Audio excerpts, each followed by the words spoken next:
$45 million under where I thought I'd be at this. So you think you might invest that in your ground game? I mean, we're going to see. I've invested a lot of money. Actually, one of the reasons I've done commercials, and they're actually very positive commercials, is because I feel guilty. I feel guilty that I didn't do any commercials. And we made a commercial. It was a good commercial, and put it on. And I also don't want to take a chance. You know, I don't want to be like a wise guy and think I don't have to do. So we put on a commercial. It's a good commercial. We're going to, we have a big group of people in South Carolina tomorrow. Tremendous amounts of people showing up. So it's about Make America Great Again. Very simple thing. We have to just make America great again. You saw it last night. A lot of people saw it last night, and that's what we're going to do. Willie, guys. Yeah, I don't know, but I like it. He has a sign he wants to give you. Oh, wow. Donald, in public at least, you're not the most reflective or sentimental person I know.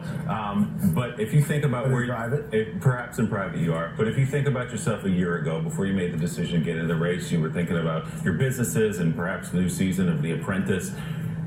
Could you have ever, in your wildest dreams, imagined you sitting here on this day, primary day in New Hampshire, as the favorite to win this state?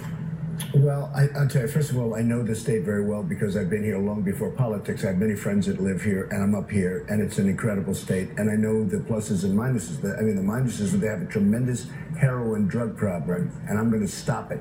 I'm going to build a wall. I'm going to stop it. And I'm going to stop it so fast, even beyond the wall, long before the wall goes up. I'm going to stop it, and they really need that. And it's the first question I get. When you think of New Hampshire, you don't think of that, but it's the first question I get all the time, the heroin, the drug problem. Okay, I would say, hey, look, I like to win, and I've won over my life. I mean, that's what I do. I win. I didn't go in it to lose, but if you would have told me that, like a national poll just came up, you probably saw, I think it was an NBC poll where I'm like 15 points up nationally, and we're up quite a bit here. But the people have to go out and vote. When you see rallies like that where you have 4,000 or 5,000 people at a blizzard, and then you still have to tell them. That's why I told them last night, no matter how you're feeling, you have to go out and vote. But have you been surprised along the way at how well you've done? I mean, when you stood at the top of that escalator on June 16th, did you think you'd be here as the favorite to win New Hampshire? Well, I'm happy about it, and I've given up a lot. And, it takes guts to run for. But are you surprised? He's not. No, not that. He finally got him to tell the truth. You can tell he's not a Southern politician because that's the false modesty. I'll tell you what, I did great. I can't believe how much y'all love me. No, I'm not surprised. No, Willie, though, I had to give up The Apprentice because Steve Burke came up to see me and they want to renew for 2 seasons of The Apprentice. That's a hard thing to give up. You give up primetime television. You give up a lot of deals. I don't do deals anymore. Just all I'm doing.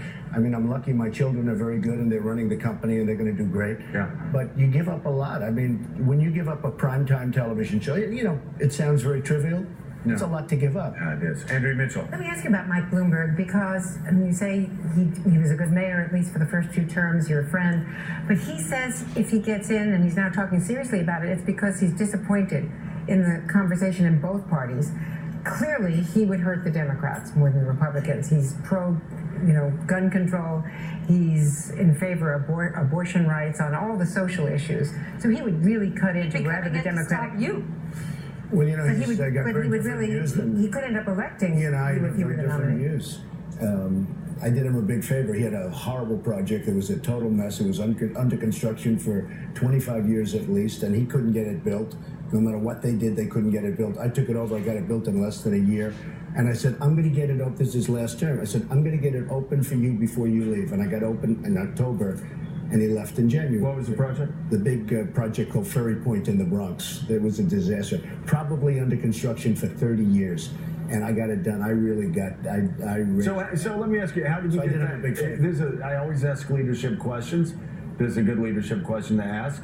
How did you get it done? Because I know how to build. I know how to get it done. I mean, that's what I do. I think I do best is build. And when you have an infrastructure of a country like ours that's absolutely decaying and rotting and falling apart, and we, by the way, we're spending $5 trillion in the Middle East instead of doing what we're supposed to be doing. We have to knock the hell out of ISIS and all, but we have to get back to rebuilding our country, because you look at our airports, our roadways, our tunnels, our bridges, 67% of them are in trouble. Have we wasted too much money over the past decade fighting wars? Has that been one of the biggest problems? Well, I'll tell you what, I don't mind fighting, but you you got to win. And number one, and we don't win wars. We just fight. We just fight. It's like a big, like you're vomiting. Just fight, fight. We don't win anything. I mean, if you're going to fight, you win, and you get back to rebuilding the country. We don't win. It's really a terrible thing. I mean, our country used to win all the time. We don't win at all anymore. Given that you're poised to win this primary, given your standing in the national polls, given the trouble Hillary Clinton's having, are you the favorite to be the next president of the United States right now? I just don't know, Mark. I can't answer that question. I'm just, I go day by day and I work hard, and I'm doing a lot of stops. Even today I'm doing 5 or 6 stops. I think we're doing well. I mean, I see the response. You saw the response last night. I mean, that's typical.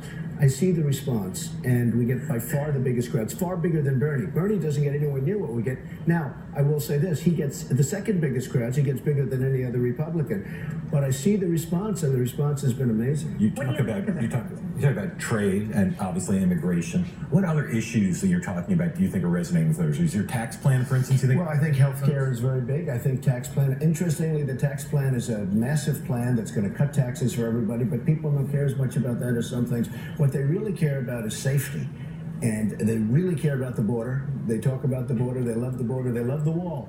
I mean, last night I said, who's going to pay for the wall? The whole place goes crazy. Mexico, Mexico. Which, by the way, is true. Well, I heard the head of Mexico said, no way, and I said, now the wall just got taller. But no, they love the security. It's different. When I first announced it was trade with China and others that are ripping us off like you wouldn't believe, and that we can do easily. But it was trade, and it was, the border. After Paris had a big impact. Then it became really security for the country. An amazing difference. I switched. And the polls actually switched. The polls had me number one by far on that issue because I think of my stance on the border. But really now I think it's security more than anything else.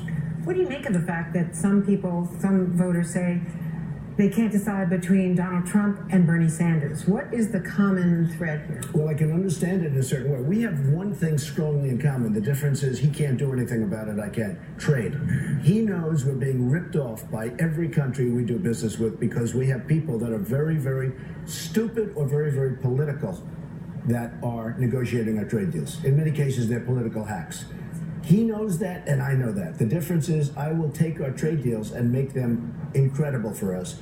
He can't do anything about it because it's not his thing. He'll never be able to do that. And let me just ask you about something that did happen last night, because people have criticized the tone of this campaign. What was going through your mind when that woman shouted a word out and you went with it and sort of... Well, I did. We were all just having fun. It was a great moment. I got a standing ovation. The place went well. Somebody said mixed cheers. Let me tell you, the place went well. No, I saw that. Standing ovation. You're talking about close to 5,000 people. Standing ovation went totally wild. And all I was doing is repeating because people couldn't hear it. So I was doing everybody a favor. Okay, so before we go, because you Does that make sense? You think on your feet The world so is well. politically correct. Oh, good Lord. I'm scared to do this, actually. So we've been doing with all the candidates word associations before we go. This is making me very sure you nervous. want to do that after last night? Okay. Yes, All right, one more. Donald, okay? Or a phrase. Not because there's other huge phrases. Okay. Jeb Bush. Loser. Okay. What a coincidence. It's so funny. You should say that. Marco Rubio. Confused. Ted Cruz. I was going to say nasty. He's not really nasty. I mean, he's been very nice. He only goes on and off. I'll say nasty. Nasty. Okay. Stick with Hillary Clinton. Jail. She went to your wedding, right? Wow. She did. In a certain way, evil. In a certain way, evil. Whoa. Bill Clinton. Intelligent.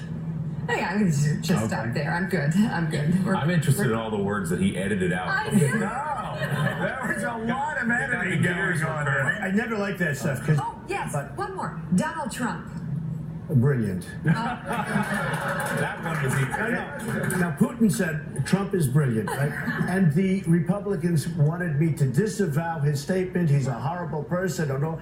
I said, I'm not going to disavow that statement. Why would I ever disavow that statement? No, I'm only being a nice guy. I would say nice person. I'm a nice person. All right, Donald Trump. I'm nicer than people think. I don't know if Hillary Clinton would agree with that this morning, but Donald Trump, thank you so much for being with us. Donald Trump, thank you. Andrea Mitchell, thank you as well. And still I had on Morning